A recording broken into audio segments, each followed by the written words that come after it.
Hey, it's Bill Simmons from the Bill Simmons Podcast here to tell you about Michelob Ultra Courtside. It's getting fans closer to the NBA with a chance to win prizes like courtside seats, a trip to All-Star Weekend, and much more. Check it out at MichelobUltra.com/courtside. Michelob Ultra Superior Access, Courtside 24-25 sweepstakes, no purchase necessary. Open to U.S. residents 21 and up. Begins on October 1st, 2024. Ends July 1st, 2025. Multiple entry periods. Visit MichelobUltra.com/courtside for free entry deadlines, and official rules. Message and data rates may apply. Void where prohibited.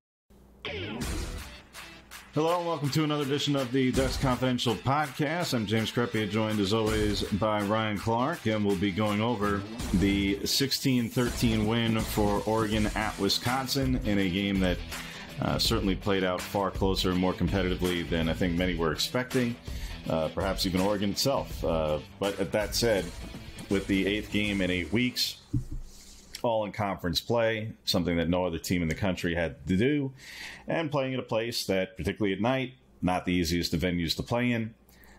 Coming away with a win is about the only thing that really mattered, to be totally honest. If you're arguing about style points and those sorts of things, particularly in a 12-team playoff world, I think you're losing the forest between the trees. This is no longer the issue, particularly when the top 4 conference champions are assured first-round buys, and you're one of the few undefeateds left standing. I mean, what are you worried about? When you're in control of your own fate, are you concerned that they're going to drop to the 2 seed?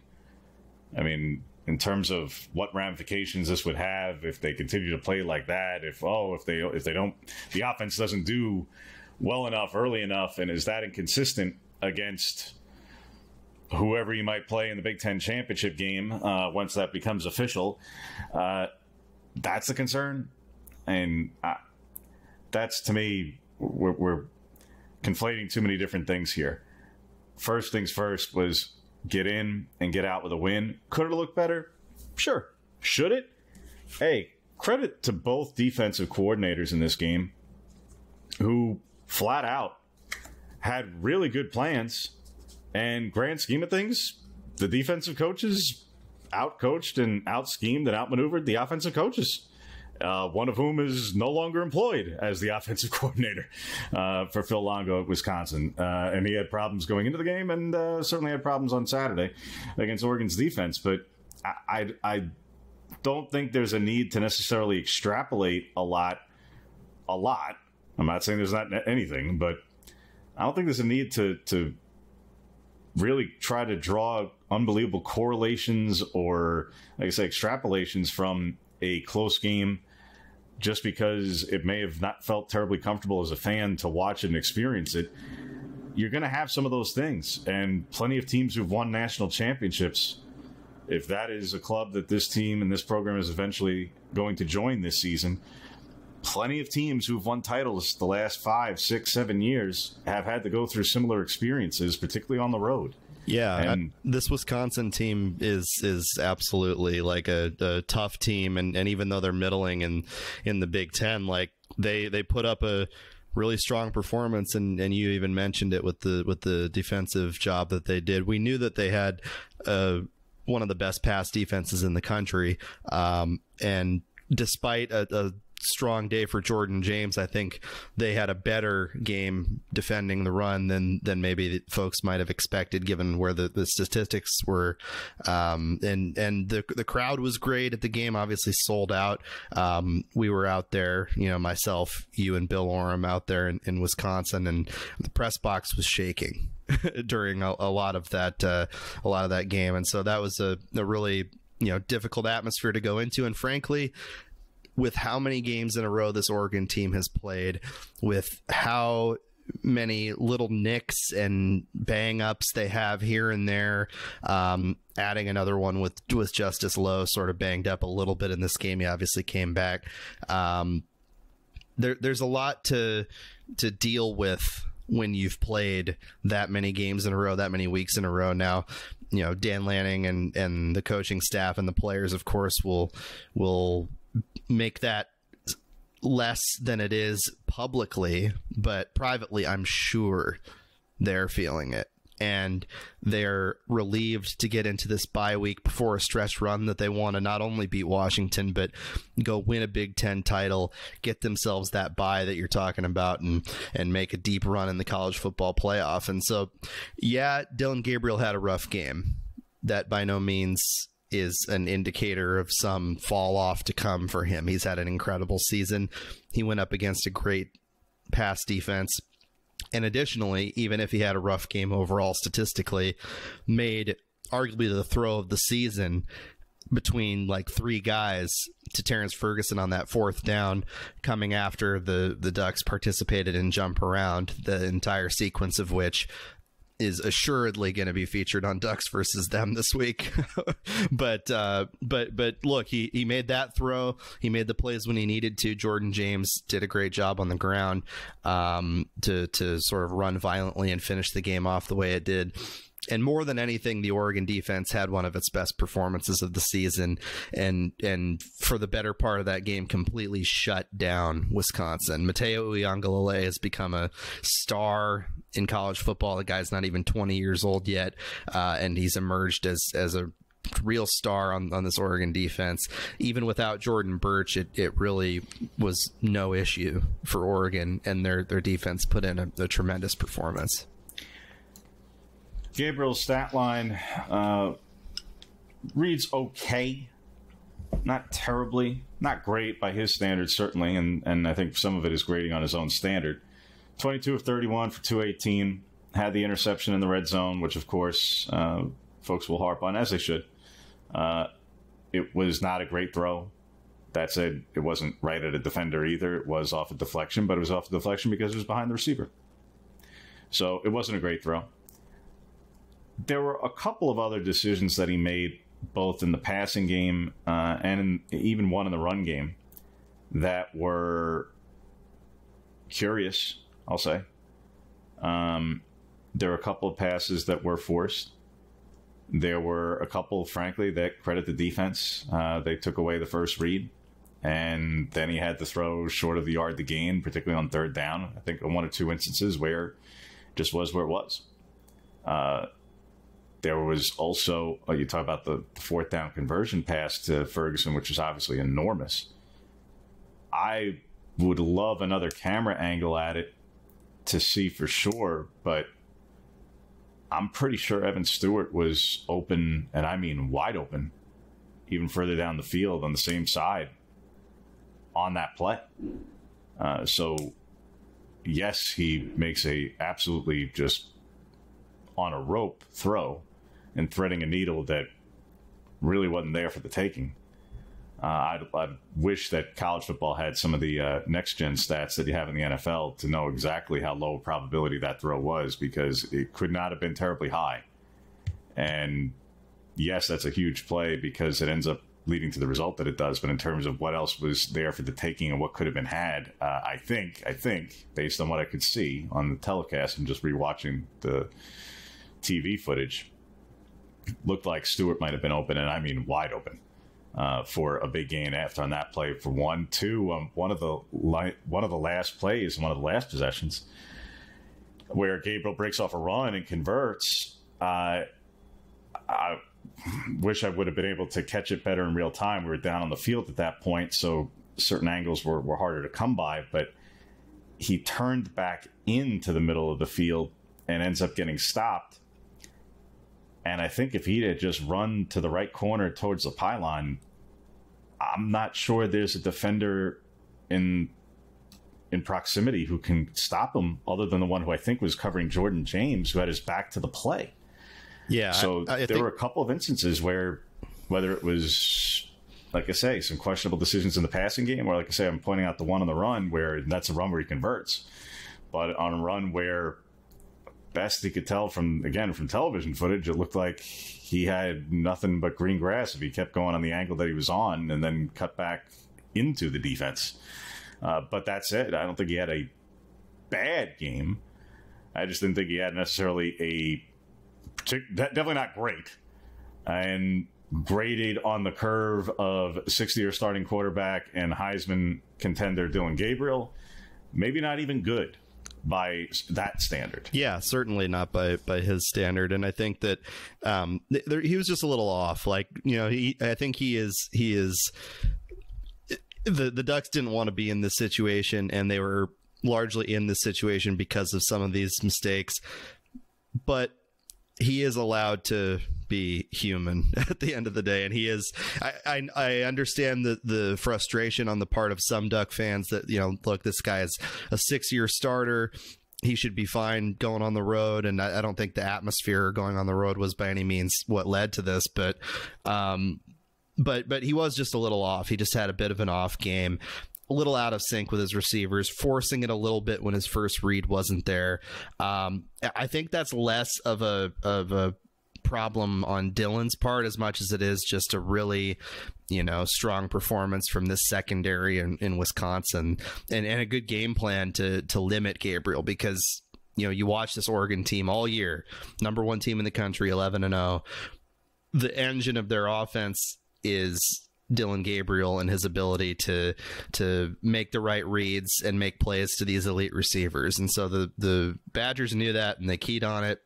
And yeah, Jordan James gashed him a few times, but I think they would be very happy with the defensive game plan and how it worked out. Now, could Oregon have taken advantage of some advantageous situations and not kicked as many field goals as they did, or set up for as many field goals as they did? Yeah, absolutely. And those are things that they're going to review on tape and want to be better at. But for Dylan's sake, it was an off game, yes, but it was not a harbinger of doom, as people on the internet like to think bad or middling games from starting quarterbacks are. It was just a tough one, and he's going to even potentially have another tough one in the playoff, or maybe against Washington or in the Big Ten championship. But this Oregon team is built in such a way that it can withstand its elite quarterback, emotional leader, and Heisman candidate having a not perfect game, because he's had so many great games this year. The expectation for him is so high. I think that some of the decisions that he made that are being criticized, I think, are the unfair ones, and I think some ones that deserve criticism aren't necessarily getting talked about. I mean, for instance, the one where he very nearly has a second interception, I'm not sure that really was on Dylan at all. I mean, they even mentioned in the telecast, looks like Evan Stewart basically stops on the play and sits on his route, and Dylan is not expecting him to do that. So they're not in alignment and on the same page on what's supposed to happen there. Now, was it an option route? Was it, how much of it was we don't know. We only know is the end result. But the quarterback is thinking the receiver's going to go a certain place. The receiver doesn't. There's a difference of about a yard, but that yard very nearly leads to an interception. Whose fault is that? I don't know. End result, incompletion. But I think that's the kind of play that draws more of a chorus of criticism necessarily about decision-making and those things. Whereas, like I say, there were other instances. Let's put it this way, for all those who harp about forcing it, particularly to Ferguson. Well, again, the 4th and 9, if you want to argue about force, that was forced, particularly if Stewart was open behind him with nobody over the top of him. Converted. There was another instance where if he wanted to force it to Ferguson on a first read, he could have. He didn't, because it wasn't there. And sometimes the defensive coordinator on the other team gets paid a lot of money to do a job too. I thought Mike Tressel did a heck of a job in this game. Just as Tosh and Dan did on that side. I say the defensive coordinators have a job to do too. Thought they both did really well. Old school Big Ten game, man. Seriously, it was that type of called game for both defensive coordinators. Just was, like I said, I thought both DCs did a fine job. Took away some of the things that each like to do on the other side offensively, particularly in the second half, really in the fourth quarter, what Oregon took away by way of the ground game from Wisconsin. and making it harder on them was evident. But no, I thought what Wisconsin did defensively was just really smart. So if anybody wants to, like I say, extrapolate off of this performance and try to apply it to what it could mean down the road, and particularly, and even using the week before, and Maryland is something there. All right, if you want to talk about, well, maybe some better defenses, particularly once you start getting into the postseason. Hey, they've got the tape now to go off of playing with two high safeties a lot more and never giving you a single high look if they can avoid it. And particularly when you get to play some of those better teams, maybe they have the front sevens. I have no idea if they're as good or better than Wisconsin's or what have you, but ultimately, if they have the talent and the ability to do some of these same sort of tactics, particularly in games where Tez Johnson may not be available, what does that look like? That's a fair question. That's a fair point, because it's not just about this game and the 8th and 8 weeks and all those things and on the road. Yeah, the week before against Maryland didn't necessarily look fantastic either. And there were reasons for that as well. But ultimately, when you're trying to apply it and ask, particularly among fans, what this may look like for a Washington game, or whether it be a rematch with Ohio State or a matchup with Indiana, again, should those things become official for a Big Ten championship matchup, hey, I get it.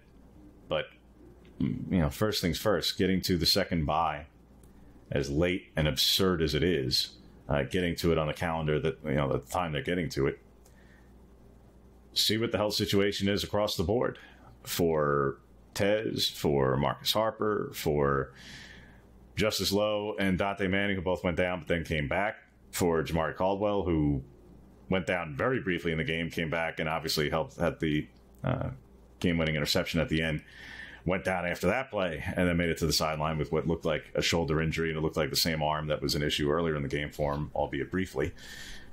You get an update on all these guys and see where it stands heading into Washington before you start fretting about what it may or may not look like in games that aren't even yet officially on the schedule. Deal with one thing at a time, and that's, like I say, the health situation being at or near the top of the list, given that, yeah, a lot of teams have already had the benefit of the second bye at this point, and Oregon is one of them who, one of the few who has yet to be able to have that, particularly with the 8-game stretch that nobody else had. It's just a different situation. So to me, I think that's, when you get to the end of that kind of a gauntlet, just win. Yeah, just win that game. Just get out of there with a victory in a difficult environment. And they did, and they showcased a trait, and Dan Lanning called it DNA traits, but I think they showcased a trait of an elite team, of a great team, to be able to weather a storm like that and come out with the win against an admittedly tough opponent, an opponent that had a good game plan. And 2 weeks now to rest, recover, continue to go through the motions at practice, but to be having an entire week of not having to prepare for somebody and then flip the switch to get ready for a Washington team that you bet they want to be a blemish on this Oregon team's schedule. You bet that they want to make sure that Dan Lanning doesn't get his first win against Washington, and all the narratives that are going to be swirling around that game when we talk about it next week. But this is such a good time for Oregon to have this bye, not just because they played these 8 games in a row, but because they need this moment to rest and recover and to mentally reset for the task ahead. The task ahead, of course, being making history is their obvious goal. I mean, this is a great team, a team that's been number one and will be number one for several weeks in a row, and perhaps through the end of the regular season. They want to go win the first national championship in Oregon football history. And there are a few teams in the history of this program that have been better equipped to do so in a landscape of college football that allows for them to do so in the expanded playoff. And this is a window. This is a chance. And this bye week, I'm sure everybody is happy for it for the reasons that we've talked about. But to me, the biggest one is you've got a long road ahead, longer than any team who is pursuing a national title has ever had. and this is the chance for them to rest up and prepare for that and get themselves right. Ultimately, they have no control in the schedule, but I think, well, again, look, it was a inequitable schedule from the Big Ten across the board. Said that at the time. Not going to belabor the point because it's now all done and over with, but the bottom line is, in any number of ways, the idea that now Washington also has their second bye now. It's just that they had their first bye later than Oregon did, so they didn't have the 8 games in 8 weeks bit. But the fact that either of them have byes in week 13 of a 14-week regular season is just utterly preposterous, and that was even an option, that was even something that was to be considered is ridiculous. So, alas, I don't imagine, or I certainly hope for any team's sake, not just Oregon and Washington's sake, but for anybody for next season, also a 2-bye regular season, that the Big Ten will manage to avoid that.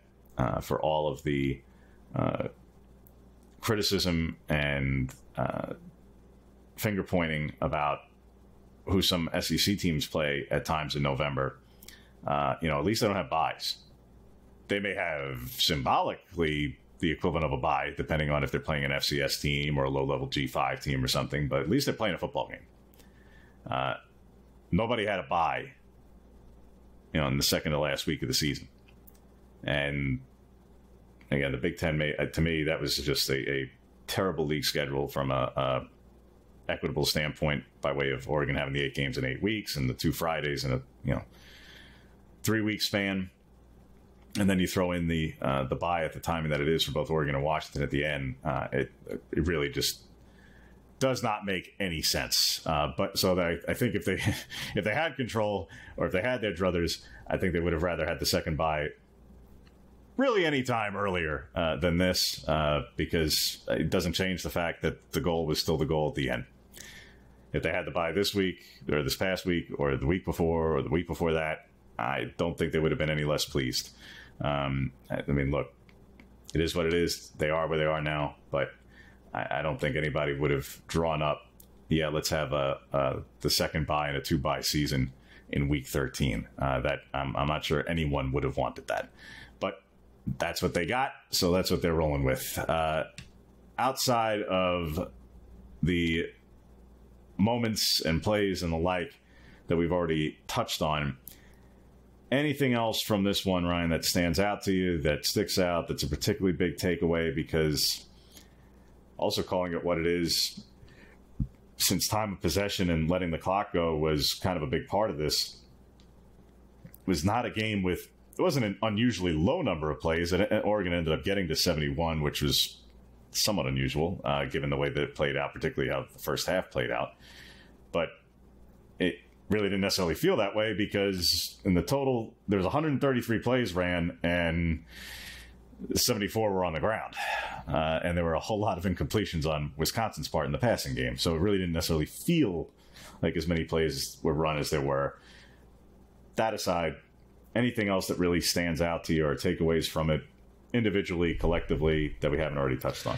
Yeah, I think the other biggest takeaway for me from this game was more of an existential one, and a continuation of something that obviously came to a head at the Michigan game, which is the ability of Dan Lanning to keep these guys focused on a week-to-week basis, and to motivate them, and to find unique ways to do so. Obviously, that moment at the end of the third quarter was not planned to be the situation that it was, obviously, by Dan Lanning. The game was not scripted to fit into a nice and exciting narrative for Ducks versus them. Oregon down 13-6 at the end of the third quarter. They participate in jump around, which they had planned to do pretty much all week, and sort of use it as like a opportunity to hype themselves up. Dan Lanning played it all week at practice.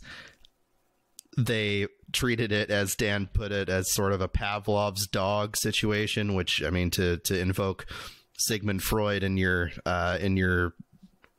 motivational tactics as a coach is something pretty interesting, and I think remarkable on Dan's part. But this team having a plan and finding ways to be motivated through the grueling nature of this season is, I think, one of the most interesting storylines about this group overall. And I think not only a testament to Dan, the coach, Dan, the person and motivator, but this team's buy-in and this team's collective nature to get behind something as simple as this and to use it as fuel. And obviously it wasn't the reason why Dillon Gabriel completed that pass to Terrence Ferguson, but if you're moping around and you're just watching all these people jump around in the stands and do what opponents have done when they've come to Autzen and shout's been going on, and you just stand there upset because of the game situation,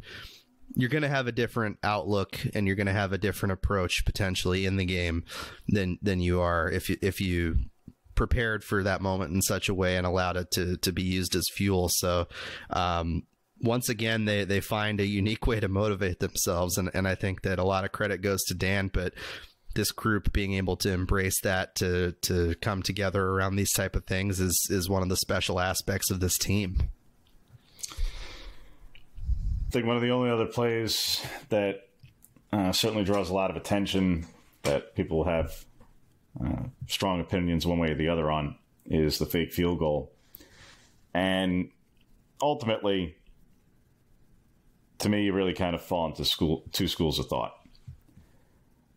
I don't think there really is much to be gained from taking the points in that situation. Well, attempting the field goal. Let's not jump to the conclusion that it's taking points that are just absolutely to be presumed. Yeah, Sappington had a great game, but there's no guarantee that he hits that. Because, this is college football, and yes, any number of things can go awry in that situation.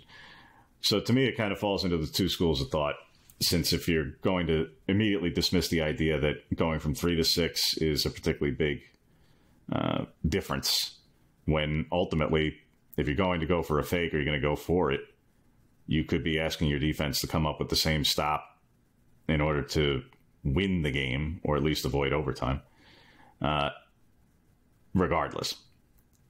So either you say, if you're going to go for it, leave the offense out there, keep the ball in the hands of your quarterback, because after all, that seems to be working pretty well for you. Or you say, all right, well, you got the look you wanted. And after all, grand scheme of things, if you run it in practice and you feel good about it and you got the look that you feel is conducive to it, then you got to have the gumption to stick with the call. In grand scheme of things, if it was executed properly and Pat Herbert blocks who he's supposed to block in a cleaner path, James probably gets the gain. And I think plays like this ultimately draw either criticism or praise based purely on result and less about process. Because if James gets 4 more feet, what is the telecast saying, which helps drive the narrative and the perception to the masses especially, and then what are the rest of us saying? Oh, yeah, Lanning's aggressiveness! What a gutsy call! What an incredible! What a unbelievable! Mad scientist, mad genius! As opposed to, oh, he's a yard short on a play that was absolutely there for the taking, just wasn't properly blocked, and it's, oh my goodness, what are we doing? What? All right, well, are we talking about process? Are we talking about result? If you want to analyze the merits of going for it or not, that's one thing. And you want to say, and Blackledge is one of them, to say and point out, hey, if you're going to go for it, keep your offense out there and keep it in Dillon Gabriel. That's a fine position. I'm not saying otherwise. That there's something to be said for that. And plenty of others have voiced that perspective. That's fine. But to say that, like, it was a horrible idea or a horrible call because it failed, it didn't fail because Ross James is slow. It failed because it wasn't blocked properly. It wasn't, and it didn't fail because Wisconsin had an outrageous number of players on that side, and they didn't have enough hats to block them. They got the exact look they were looking for. It just wasn't executed properly, which is part of the game too. But you don't know that's going to happen. You practice it for a reason. You felt good about it for a reason. All right. Didn't work. And you're willing to take the risk, too, because Wisconsin's offense was so anemic for so much of that game. And your defense has had such a great game that you absolutely trust those guys. And look what happened. You know, hindsight's 20/20 for taking the fake and doing it. But it's also 20/20 when you look back at the decision overall, and then you see Jamari Caldwell throw a big paw up there and tip it, and Mateo Uiagalelei gets under it. So it worked out in the way that you feel like the risk was absolutely worth it in that situation, because, again, like you said, they're 4 feet away from getting it. And even in not getting it, they get the stop, they get the win. And then what is there to worry about? Right. And that's why I still say, though, if you're talking about process, you're still confident in your defense, because either you're trying to hold off a field goal for a tie or a touchdown to prevent, a loss in the event that you don't get the conversion. Whether you're going for with the offense or you're going for with the fake, that's the option. Because, again, going from 3 to 6, all right, you're still now you're giving them a kickoff, and you're trying to prevent the same touchdown for a loss anyway. So, like I say, to me, you fall in the two schools. I've yet to really encounter too many people who say, no, go from 3 to 6. And that I don't see a ton of merit in that necessarily. If you're playing a different kind of team with a different kind of offense, maybe. But with who you were playing and the timeouts and the game situation and the total inability to throw whatsoever against your defense, I can't really make much of that decision in terms of going for it in general.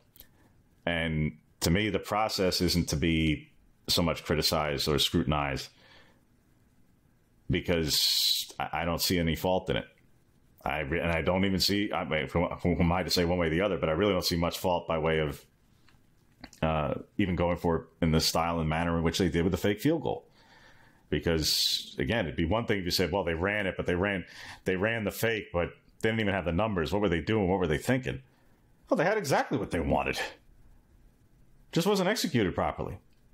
That's part of the game too, no doubt. But, sometimes things aren't executed properly and things work out and defy the numbers, a la the 4th down conversion on the pass to Ferguson. Because, again, if you're going to go by the numbers, that was way off script and went a whole other direction. So, all right, some things can work out in your favor sometimes when you go through those things, and sometimes things don't. But I don't fault the process. And if you're going to scrutinize or second guess based on only the result, like I say, I think that leads you to some very inconsistent conclusions. Because, again, if Ross James converts there and it's blocked properly on the edge in order for him to do so, I would have loved to have seen those who would have criticized in the event that it had been converted. Let's put it that way. No, I think it would have been more of a unanimous chorus of praise and lauding the gutsiness to make the call in the first place, and how brilliant and how much he outsmarted Wisconsin, as opposed to, well, yeah, they converted and that's how they won the game, but I wouldn't have done that because that's crazy. I would have left the offense out there. Yeah, it worked out, but you never really hear too much of that. It's only based on the result. And I say, if you're making about process, I don't see any issue with the process. If you want to quibble about whether the offense should have been out there instead, fine point. But know that the defense also would have been out there with its personnel too. And you have no idea what the play would have been. They have no way of knowing. But bottom line, that would have been the only other main point or main moment, particularly late in the game, to me that was worth further discussion. Moving on from this Wisconsin win, though, for Oregon's purposes, and touching a little bit on the last week in the basketball season for both the men's and women's programs. I'd say a relatively quiet week, in terms of his all fine results for Oregon's purposes. But at least on the men's side, boy, oh boy, you got for those who attended and for those who were watching with that Portland game, boy, oh boy, oh boy. That was a bit of a sweaty one. That was anything but quiet. That was putting a season in jeopardy 2 weeks into the season. And that's not hyperbolic. That's reality. And for those, I'm not here to become a math professor. The bottom line is, for those who know and understand the numbers and can appreciate what a truly not bad, not even terrible, potentially cataclysmic level loss. And not because I'm not looking, I don't care if Portland's good, bad, or otherwise. There's been plenty of years where Portland men's basketball has been quite good. Could have been a top 100 caliber of a team. Plenty of years where Portland was even better, historically speaking, than Oregon was in any given season. So it's not a matter of talking about power conference versus low major versus no. About where the programs are today and where they were analytically entering the game. I have no idea where Portland's going to end up being in the season. But in terms of, if you look at Oregon's non-conference schedule specifically, and even its conference schedule for that matter, there is no doubt that Portland is the weakest team on its schedule. On paper. Again, whether that proves to be the case come, Selection Sunday and the final analytics, I don't know. But on paper, when the schedule was constructed, there is no doubt that the easiest game, the weakest opponent coming off of last year by its analytics, etc., and even in the KenPom analytics to start this season, because there's no net ranking yet, because it's too small a sample, unequivocally, it was Portland. So using those as kind of a guiding principle, plus all the number of transfers and freshmen and those things that the roster has, I don't think they're suddenly going to become a top 100 team. They're probably going to be in the 250 to 300 range, or worse. So if they're a quadrant 4 home game with a ranking that bad, and to what it certainly extrapolates to be, you don't make the NCAA tournament with that kind of a loss on your resume. It's extraordinarily rare. 2 teams last season got at large bids with quadrant 4 losses like that, and those are from high majors, including Northwestern.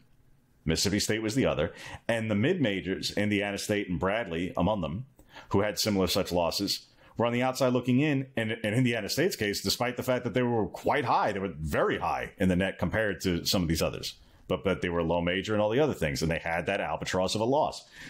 Historically speaking, teams do not make the tournament with quadrant 4 losses. Any quadrant 4 losses, let alone a terrible one. And you would have been in week 2 of the season with that already on the resume, barring winning the Big Ten or in the auto bid in its conference tournament. Oregon would have been a bubble team all year had that held. And with 4 or 5 minutes left in that game, that's what it was looking like. And credit to Keyshawn Barthelemy and Jadrian Tracy for absolutely digging the Ducks out of a massive hole.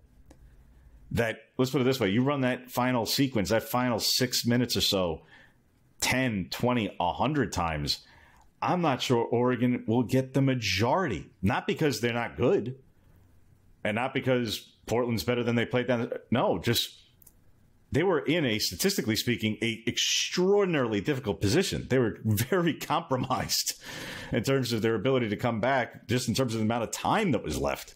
They needed to make the exact sequence of plays and shots in order to make it happen and get missed free throws by Portland on the other side.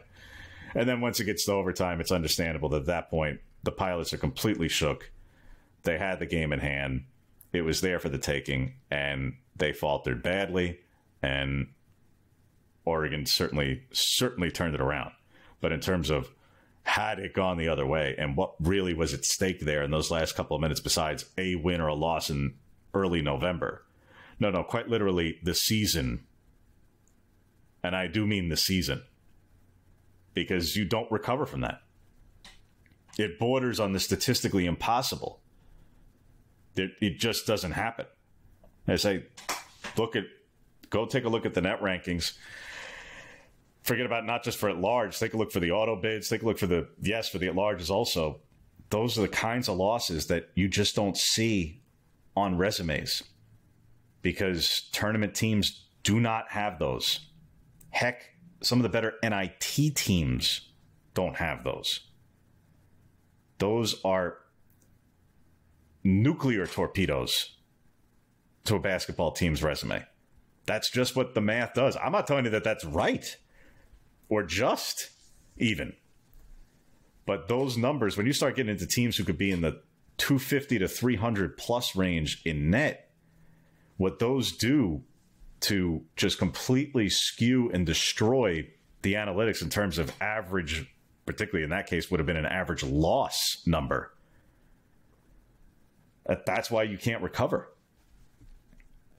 Yeah, you could be a 20-win team. Yeah, but if you've got 8 or 10 losses and one of them is a team in the 300s, that number is pulling the average so severely. That's why you can't recover from it.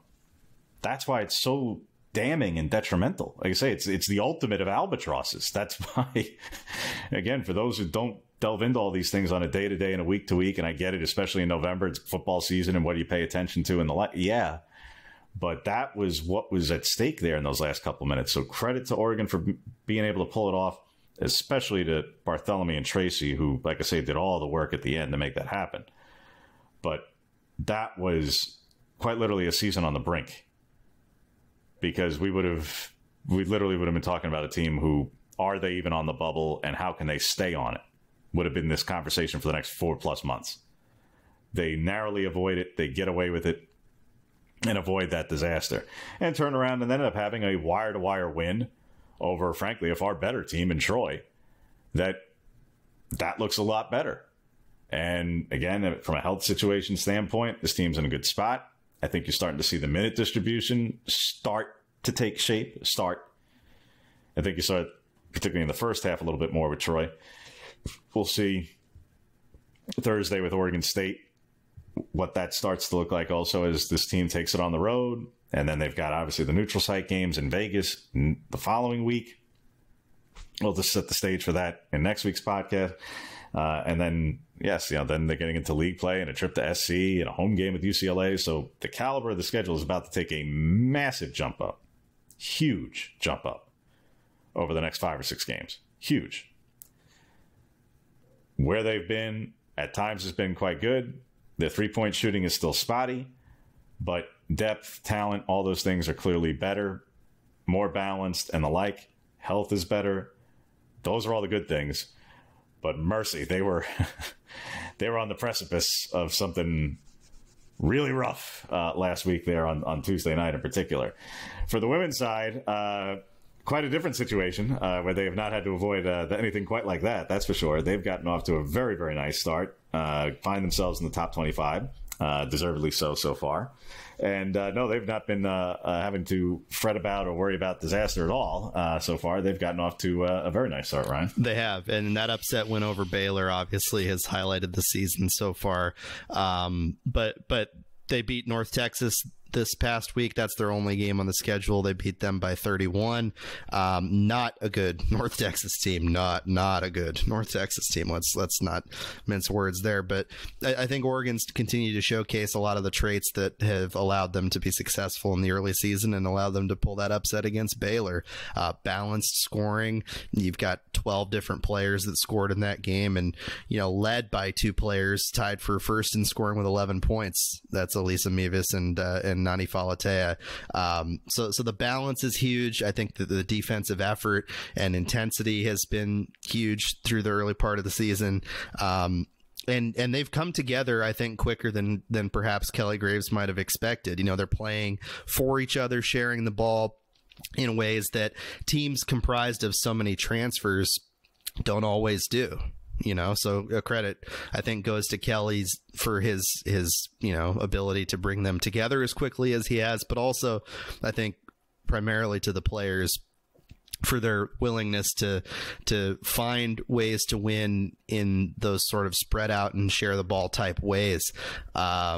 Deja Kelly, I think, is this team's star. I think that she's somebody that, she didn't have a great game against North Texas, 7 points in that one and only 2 assists with 4 turnovers, which is not what she wants. But she's going to be somebody that, whether it be through her work in the broadcasting department or her excellent scoring ability on the court is going to be a really prominent face in college basketball this season, and someone who is going to obviously represent this Oregon team however they shake their season out and however it goes. GCU is on the docket tonight. We're recording this on Monday, so that's tonight down at Matthew Knight Arena, and then Wednesday Auburn comes into town. The fighting former James Crepias, as it were, will be in town. That's a more challenging game, I think, obviously, than the GCU one, but GCU just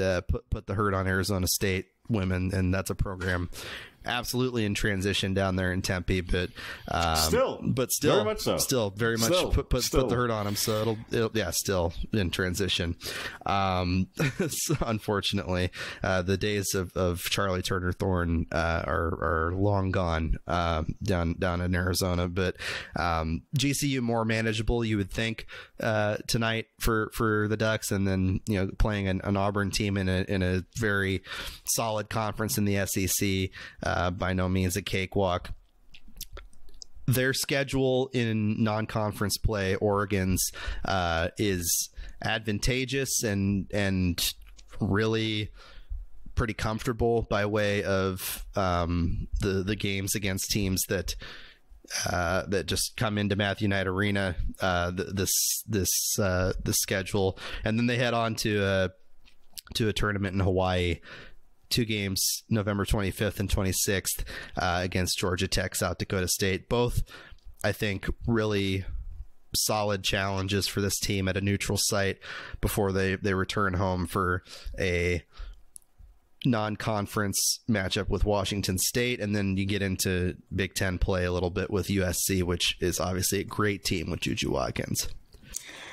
Yeah, that's the next couple of games are obviously quite significant for the Oregon women. Not looking past Grand Canyon by any stretch, but you get into a stretch with some major conference opponents, or South Dakota State, who's usually a perennial tournament caliber team out of their league, and a Washington State program who, yes, obviously they're in transition in terms of conferences, but in terms of what they've done under Cami Etheridge for several years now, in terms of just being a proven winning team and winning culture there. Even if some of the names may change and the like, they didn't have the level of churn and turnover, certainly, that Oregon State experienced. So I have no idea whether or not they'll be anything like what they've been the last couple of years, but I don't think they're going to have fallen off quite as sharply, necessarily speaking. So bottom line, some quality games before, yes, that massive matchup with USC, which is on the afternoon of the Big Ten football championship game in Indianapolis.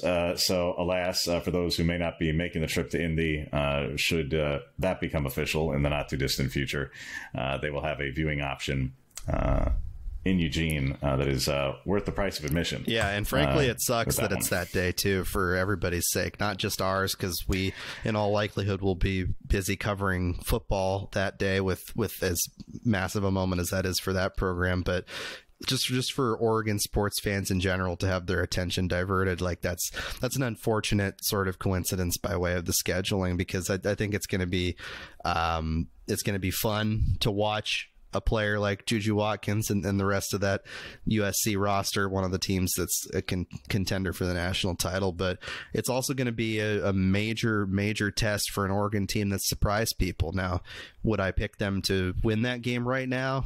Probably not, just because the level of talent on both sides, there's a significant difference there. But they pulled that upset against Baylor, and they proved that they can be feisty, they can be gritty with these higher ranked teams. So yeah, anything's possible, certainly. And the Big Ten in general, as you alluded to in terms of talking about their schedule, this Big Ten women's basketball slate is pretty insane, and Oregon plays every one of the teams that's currently ranked, along with several of the ones that are receiving votes. I think it's like 8 teams at this point that are either ranked or receiving votes in the conference, which is just unbelievable, and many of them in the top 10, top 15. So that is a gauntlet for Kelly Graves' side, and I think it's going to be it's going to be difficult but advantageous at the same time, because I think Oregon is taking good care of business in non-conference. And so even if they have some welts from that Big Ten schedule, they're in a great conference. They're going to have a great opportunity to, even if they don't end up winning it, to get in that large bid. We'll certainly have plenty to talk about in the weeks ahead, not just football-wise, but yes, particularly as the basketball season gets going, about some of these games in particular. But we've already touched on the issue of scheduling in football and how that wasn't necessarily equitable, and some of the things that could be done better there in the future and the like. And by the way, for those who are maybe thinking about or starting to pose the question of when will we know the 25 football schedule, other than the opponents, when we know the actual schedule, I'm hearing that will be postseason. So you're probably looking into February-ish. I'm not sure even mid-January. Quite literally, I think you're going to be talking more February before we know that. And I don't think the Big Ten is going to be alone in that regard. I think that may be the new normal, at least for the next couple of years, until some other things get sorted out with the playoff and some other factors. But be it all as it may, to the scheduling point for basketball, because we're talking about it with this women's game, there are any number of things that could have been done better for the league. And it was that way in the Pac-12, and it's that way now in the Big Ten. There are things that could be done better for these December matchups. I mean, there is no way. There is no way. None. That anybody can rationalize for me that SC is playing that day at all. Home, road, whoever they're playing, there is no way anybody can rationalize that. A conference game. If you wanted to tell me that they deliberately scheduled a non-conference game that day and that was their choice, that's a different matter. But to say that SC or UCLA women's basketball specifically this season, and I'm picking them because they're at or near the top of the rankings, that they would be playing on the day of the Big Ten football championship, I do not understand the logic of that whatsoever. I don't. And on the men's side, again, same thing. Why is the Oregon men playing UCLA the day after the Big Ten football championship? And it has nothing to do with that. I'm talking about for fans. I'm talking about for exposure, let alone for ticket sales and anything else. If you're a season ticket holder and you're a fan of Oregon and you want to go to the Big Ten championship game, but you're a men's basketball season ticket holder, what are you supposed to do? I hope you can get on the flight with us. I mean, what do you want me to tell you? Yeah, hop on the red eye, James Crepea special. So, I mean, truly, I hope you get on the first flight out of Indy on Sunday. You know, it's usually a game that's awfully high demand. Probably one of the bigger home games by way of league schedule that you've got, other than maybe Purdue and Indiana. But truly, like, if you're a season ticket holder and you want to support your school, your program, what have you, if you're a donor, let alone just, casual or anything else. The Pac-12 did these kinds of things, and I talked about how it wasn't great for fans. No, it wasn't great. That it was bad for fans in those spots. No different here. There are things that can be done a lot better in scheduling. It's not just about football. It's for some of the other sports as well. I mean, we're going to talk about it with the basketball season coming up, but there are adjustments that can be made. Small things in the grand scheme of things, but big, particularly to fans and big to ticket holders. Yeah, if you're a season ticket holder, basically the league is telling you they do not care. The school does, because that's who you're giving the money to, but the conference is telling you, yeah, we don't care when they do things like that. And I do not think that is a smart message. I don't care who the league is. I don't think that's a particularly smart message to be sending for certain marquee programs. There's any number of things that can be done differently. But we pointed out with this one because of the caliber of the game in both, again, for the men's side and the women's side, that weekend. I wanted you to say, oh, isn't it great that Oregon's hosting those teams and those are some of the teams? Yeah, sure. They would host them probably at any point in the season. But that they're hosting them the weekend of the football championship. Oh, well, you don't know if they're going to play in it.